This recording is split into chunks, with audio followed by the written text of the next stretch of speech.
membahas KD 3.2, yaitu keanekaragaman hayati. Yang akan kita bahas pada kali ini yaitu jenis-jenis keanekaragaman hayati. Marilah kita saksikan penjelasan berikut ini.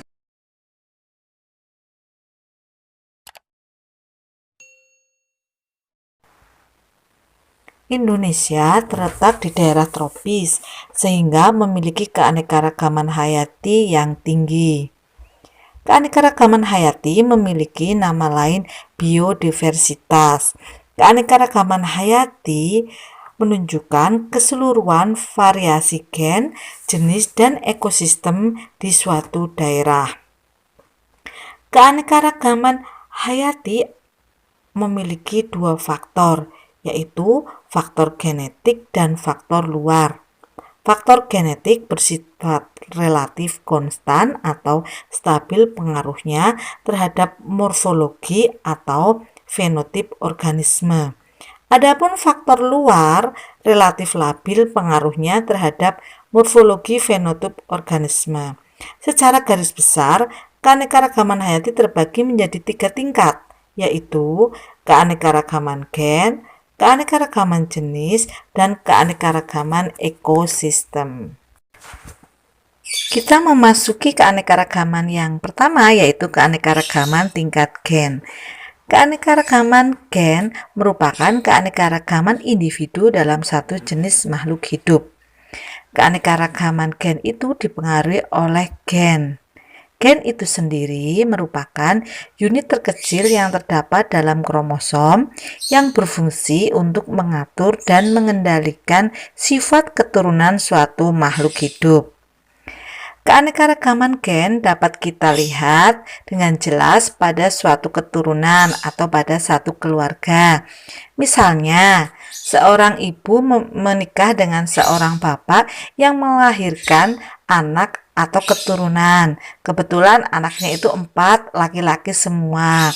Tetapi keempat anaknya memiliki ciri yang berbeda dan memiliki susunan gen yang berbeda pula. Contoh yang lainnya, misalnya kucing warna hitam variasi putih kawin dengan kucing yang memiliki warna bulu coklat muda. Kemudian kucing tersebut akan menghasilkan anakan dengan beberapa variasi warna bulu.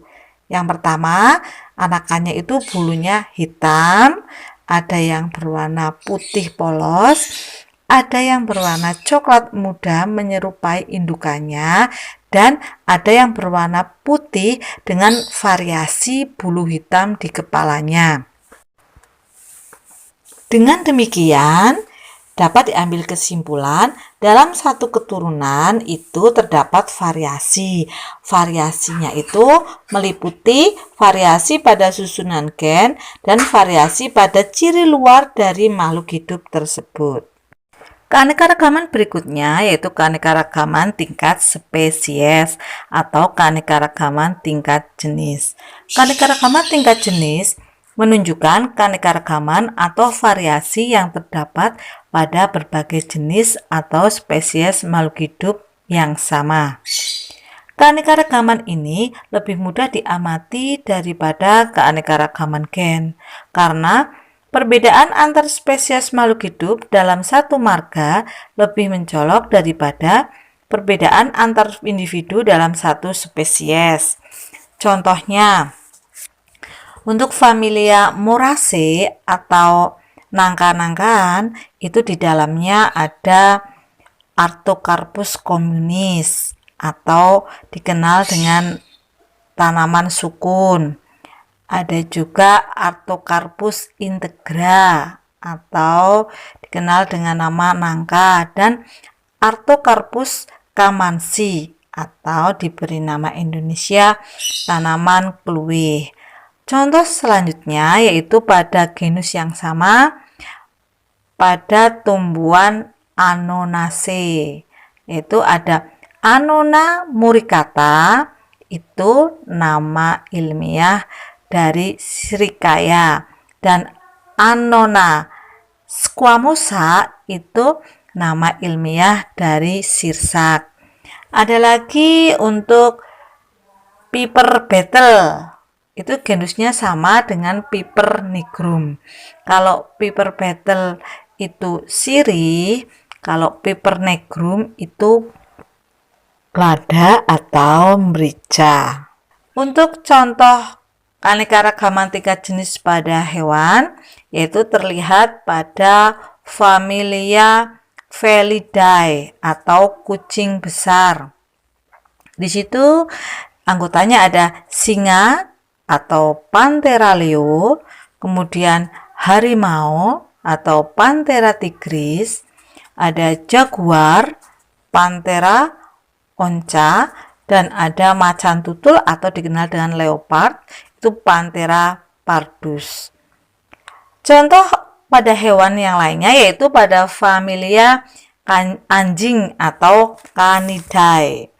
Pada familia anjing atau Canidae itu terdapat serigala atau Canis lupus, ada anjing Canis familiaris, ada spesies dingo atau disebut dengan anjing liar Australia, itu ada Canis lupus dingo. Nah, begitulah contoh-contoh untuk keanekaragaman tingkat jenis.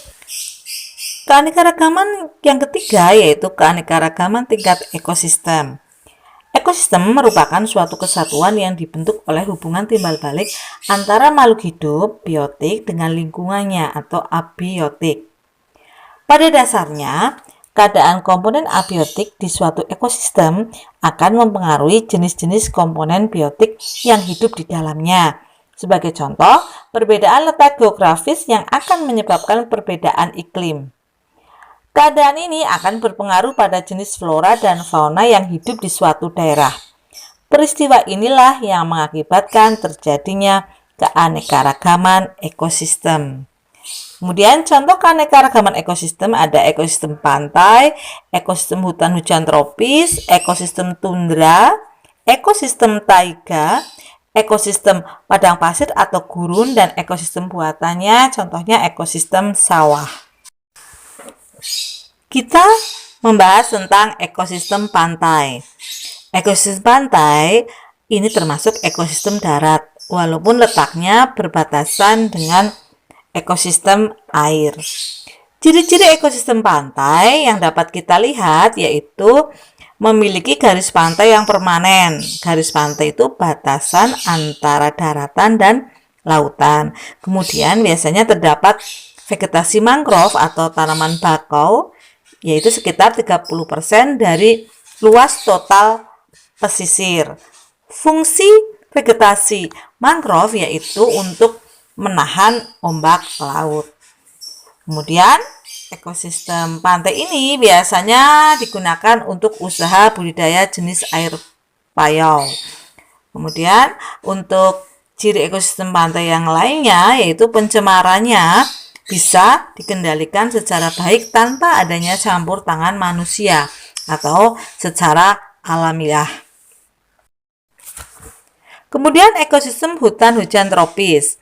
Ekosistem hutan hujan tropis itu berada di daerah tropis dengan curah hujan yang cukup tinggi. Sedangkan sinar matahari tidak bisa tembus sampai dengan bawah kanopi atau di bawah pohon. Jadi ada iklim makro, ada iklim mikro. Iklim makro itu suhu yang di atas pohon, sedangkan iklim mikro yang di bawah pohon, yaitu cenderung suhunya lebih rendah dan agak gelap.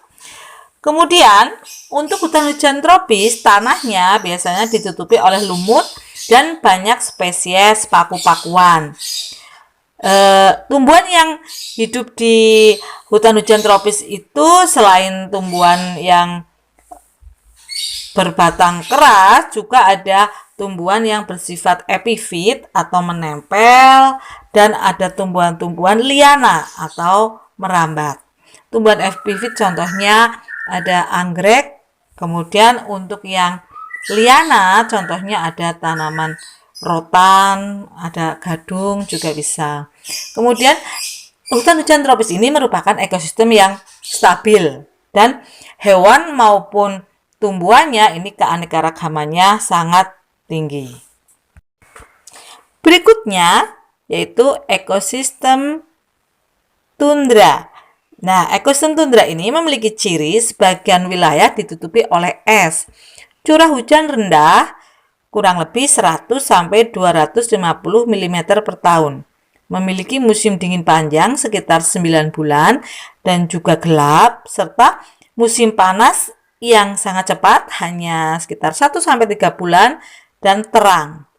Kecepatan anginnya tinggi dan suhu rendah, mencapai minus 35 derajat Celcius dan suhu tertinggi kurang lebih 10 derajat Celcius. Jenis tanah permafrost atau bagian bawah tanah yang membeku secara permanen. Floranya di daerah tundra ini biasanya lumut kerak dan alga, sedangkan faunanya yaitu fauna yang beradaptasi dengan lingkungan yang bersalju seperti memiliki bulu tebal, ya, ada rusa kutub, kemudian ada singa laut, ada rubah, ada kelinci salju, ada polar bear atau beruang kutub, ada ikannya itu paus putih dan paus bertanduk. Kemudian kita membahas tentang ekosistem taiga. Ekosistem taiga memiliki ciri yaitu didominasi oleh tumbuhan konifer atau berdaun jarum. Terdapat semak dan tumbuhan basah yang sangat sedikit. Musim dingin sekitar 9 bulan dan musim panas 3 bulan. Selama musim dingin, air tanah berubah menjadi es kurang lebih 2 meter di bawah permukaan tanah. Tumbuhan biasanya memiliki lapisan lilin, sehingga tumbuhan tahan terhadap kekeringan. Contoh tumbuhannya ada alder, betula, juniper, dan spruce. Sedangkan faunanya ada rusa besar, beruang hitam, beruang coklat, serigala, ajak, dan rusa. Kita lanjutkan menuju ekosistem gurun atau padang pasir. Ekosistem gurun memiliki ciri-ciri tanah berpasir dan berbatu, serta memiliki nutrisi yang sangat rendah sehingga tanahnya tidak subur. Suhu sangat ekstrim. Malam hari sangat dingin, siang hari sangat panas. Di malam hari suhunya mencapai 0 derajat Celcius dan pada siang hari suhunya mencapai 60 derajat Celcius. Memiliki air tanah yang asin, kelembapan udaranya sangat rendah, curah hujannya sekitar 250 mm per tahun. Jadi termasuk curah hujannya itu rendah. Biasanya fauna yang hidup di daerah gurun itu onta, ular, beberapa jenis serangga, kemudian ada reptil yaitu kadal, ada onta, tikus gurun ya, dan hamster. Kemudian untuk floranya itu biasanya dia beradaptasi dengan lingkungan yang kering atau jenis xerophyte. Ada kaktus, ada kurma. Kita lanjutkan untuk ekosistem sawah. Ekosistem sawah ini merupakan contoh ekosistem buatan. Ciri-ciri ekosistem sawah berupa tanah atau lahan pertanian dengan permukaan tanah yang rata. Terdapat pematang sebagai pembatas. Ekosistem ini merupakan ekosistem yang tidak stabil, yaitu sangat tergantung dengan aktivitas manusia. Biasanya, ekosistem sawah ini digunakan untuk memenuhi kebutuhan pangan. Dan ekosistem sawah ini apabila diterapkan pada lahan yang miring itu dibuat sistem terasering. Kemudian hewan yang ada di ekosistem sawah itu biasanya tikus, kemudian ular, burung, biasanya ada burung gereja dan burung pipit, kemudian ada berbagai jenis serangga seperti walang sangit dan tomcat serta jenis serangga yang lainnya. Demikianlah untuk penjelasan mengenai keanekaragaman tingkat ekosistem. Kalian menyaksikan penjelasan tentang keanekaragaman hayati, saatnya kalian untuk berdiskusi. Silahkan mengajukan pertanyaan dan saya beri kesempatan kepada teman kalian untuk menjawabnya sebelum Bu Nana memberikan penguatan. Terima kasih.